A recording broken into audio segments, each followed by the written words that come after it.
Okay, next up, Casey is going to tell us a bit about the world of data brokers.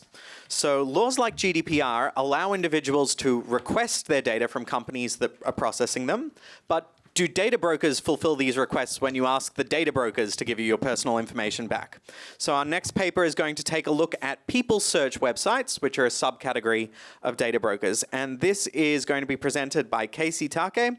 And the other people on the paper are Jordan Young, Rasika Bahalaru, Kevin Gallagher, Andrea Forte, Damon McCoy, and Rachel Greenstadt. And it is titled, What to Expect When You're Accessing, an exploration of user privacy rights in people search websites. And we are good to go. Hi, my name is Casey. I just graduated from NYU, and today I'm very excited to go over our research on trying to understand people search websites. But first, what are people search websites? And depending on where you live, you might have come across sites that promise to disclose individuals' phone number, emails, or physical addresses. And some of them may also advertise themselves as reverse phone number directories, or even suggest more specific use cases like intimate partner surveillance. And when we started working on the study, I did a search on myself, and here is, of course, an anonymized image, but my exact age, address, and exact location were displayed. And of course, this is pretty scary, and because especially all of this information was accurate. So we started, so a little bit more about how does user information end up on these websites. And users share their PII with different government organizations or different commercial sources almost every day in exchange for various goods and services. Specific companies that specialize in monetizing users' PII either purchase this information or scrape it from public sources. And these companies are commonly known as data brokers. People search websites are a specific type of data brokers that publicly display this PII on their websites. And of course, the ease of availability that these sites offer when searching individuals can be also leveraged by attackers and can be dangerous for individuals' privacy and safety. And as users, you might be wondering, what can I do to minimize risk? We came into this research with this question, and we also found out that, looking at prior work, we found out that expert advice for security and privacy experts suggest that a step towards becoming safer is minimizing publicly available information. In addition, multiple anti-doxing and anti-harassment guides also suggest similar things, and therefore, we started asking ourselves, how does removal work, and what are its outcomes? To answer this question, 2 years ago, we presented a paper at Puppets, and we found out, and these are our two main findings. Participants we spoke to felt that the sites lack transparency, especially when it came up to understanding where the data was collected and what their thorough and complete threat models could be. We also found out that data removal is particularly difficult, time-consuming, and needs to be continuously repeated. From this, thinking more about these two insights, we came up with new research questions. We started one, which are here on the right. And to answer this research question, we designed a systematic follow-up study, which we wrote about in this paper. As a high-level overview, we picked 20 sites using the Tranco list of sites with higher traffic that the previous speaker also mentioned, and using data collection inspired by autoethnography, a subset of authors went through each of these sites and saw data access and removal. This approach, the almost autoethnographic approach, enabled us to have at least one representative from multiple privacy jurisdictions. And in this slide, I have a very short overview of our data access and data removal stage, which have respectively 3 and 4 sub-stages, and I will discuss in the previous slides in more detail, in the upcoming slides in more detail. So we started the data access attempts by, of course, going through the sites and searching for ourselves. And of course, we encountered some difficulties. For example, the research based in Europe started noticing that the sites block EU IPs as an easy way to avoid complying with the GDPR. And since I see everyone has a laptop in front of them and might be tempted to go to these sites, upon landing in Bristol, we also found out that the same is true for UK IPs. Other difficulties we encountered in this first self-search were related to the types of sites we observed. A first set of sites, which we call fee sites, only had paywalls and we could not see what information they had on us. And a second set of sites, which we call ad sites, only contained partial information and then links to the fee sites, you know, and ads that displayed that implied that more information could be available in those.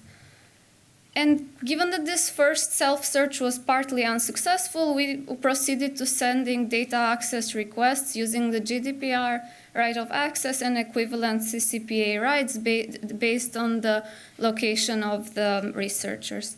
From this stage of the study, our main takeaway is that people search websites typically didn't comply with data access requests. Only one of the sites provided us with data reports. Multiple sites contained had multiple intermediate steps, and many of them replied to us with multiple justifications. Among the justifications, a particularly interesting response we received was the one that indicated that legislation was not applicable. More specifically, one of the sites pointed out that all the information they had collected was exempt from privacy laws because it was collected from public sources. We cross-compared this statement with the CCPA and the GDPR and found out that this is actually a key difference between these two legislations, with the CCPA actually not including publicly available sources in their definition of PII, while the GDPR does. The previous speaker also was I appreciate that you had the background from the previous speaker, and it is our findings also indicate that the definition of PII in the CCPA is very general. Continuing our pursuit of understanding what information the sites had on us, we went to the fee sites and purchased the paid reports that were available. And we have more details in the paper, but these are some of the, on the left, we have some of the information that was contained on these sites. I would really like to mention the one takeaway that for one of the authors who moved during the study, the address was the new updated address was included within a month. And we also started observing that some of the sites contained reports with same information that were potentially indicating that they might be owned by the same parent companies. So by that insight indicates that clusters of sites started to emerge. And as we went through the other phases, these clusters became bigger because we observed additional connections between them through shared data access mechanisms or privacy policies redirecting to other sites in our subset. However, I should mention that up to this point, these connections were only hypothetical and we didn't have any actual proof. So we started wondering, can we verify them, and also can we leverage them to simplify removal, while removal from some sites affect the other ones. And to confirm our hypothesis, we removed our information from one site from each of the clusters in the previous slide. We waited for 2 weeks and did another self-search in the entire subset and discovered that 10 other sites also removed our information. In the last 2 stages, we waited 2 more weeks, removed from the rest of the sites. We encountered some minimal difficulties, which we describe in more details in the paper, but we did not observe any additional connections at this stage. Next, I also want to briefly go over the implications. First, our study has implications for security and privacy advice because, as I previously mentioned, discovering and leveraging these connections between sites can be used to simplify removal. We also found out that data access requests, especially in these people search websites, are complicated and rarely work because they leverage this kind of loopholes in the legislation. In terms of technical recommendations, I also want to echo what the previous speaker said. We find that automated access to individuals' own information would be very helpful, and also mechanisms for reporting non-compliance could be helpful too. Something that I didn't get time to mention in the presentation is that in the first self-search phase, we noticed advertisement that implied that some of the authors and researchers participating had court records, but given that that is not the case, we conclude that these are misleading advertisements, and it would be helpful to be able to report such misleading advertisements. In terms of legislation improvements, we think that expanded definition of PII, especially in the CCPA, could be helpful for individuals that are worried about their privacy, but also various companies and these people search websites in particular could benefit from improved guidelines for policy interpretations in case they do want to do better. Here I have 2 main directions for future work, and my contact information in case you want to discuss any questions now or after. Thank you.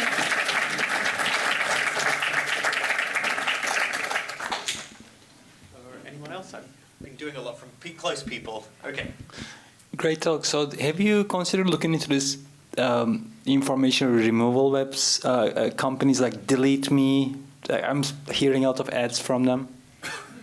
Yes, we actually looked into that a little bit on the previous paper that we presented 2 years ago. I didn't have time to summarize it here. I mean, they are a way to guarantee some level of privacy if you can afford it, but there are quite significant fees associated with them. And also, the participants that we spoke to in the previous study felt that you need to be continuously paying for them to guarantee a satisfactory level of privacy. Great presentation. Do you need a job? Because we're hiring. So we've been interested in this for a while at the Army Cyber Institute, and I was interested, you mentioned in your talk that someone's new address popped up in the, were you able to run down like specific sources of data flow? So like where did that address come from? Was it the rental agency? Was it a utility? Any more insights on where this information is coming from that's getting fed into these? That's a good question. I mean, I know that my co-authors have some suspicions, but there is nothing that we can really prove. So it's a bit difficult, but happy to talk more about the suspicions. Thank you. Hey, great presentation. So, Thank you. Curious, did you come across any data broker or people search websites that actually had API access to be able to do the opt-out request? Because California has some new legislation that's going to be taking place. I believe it's active in 2026, where those companies that are on that list will be compelled to have some kind of automated way for the Attorney General's office to allow at least California citizens or companies that are incorporated in California to do that. Did you encounter any that had any infrastructure at all, or was every single one a manual process, an email, a web form? I would say that for now it's very manual. Also, we have an image in the paper that I couldn't include in the presentation, but we also received very different responses. I would say that at the moment they're not really prepared to handle the data access requests. Maybe once they're forced to, it will be different, but right now there was no such thing. Okay, so could we thank the speaker one more time? Thank you, Kelsey.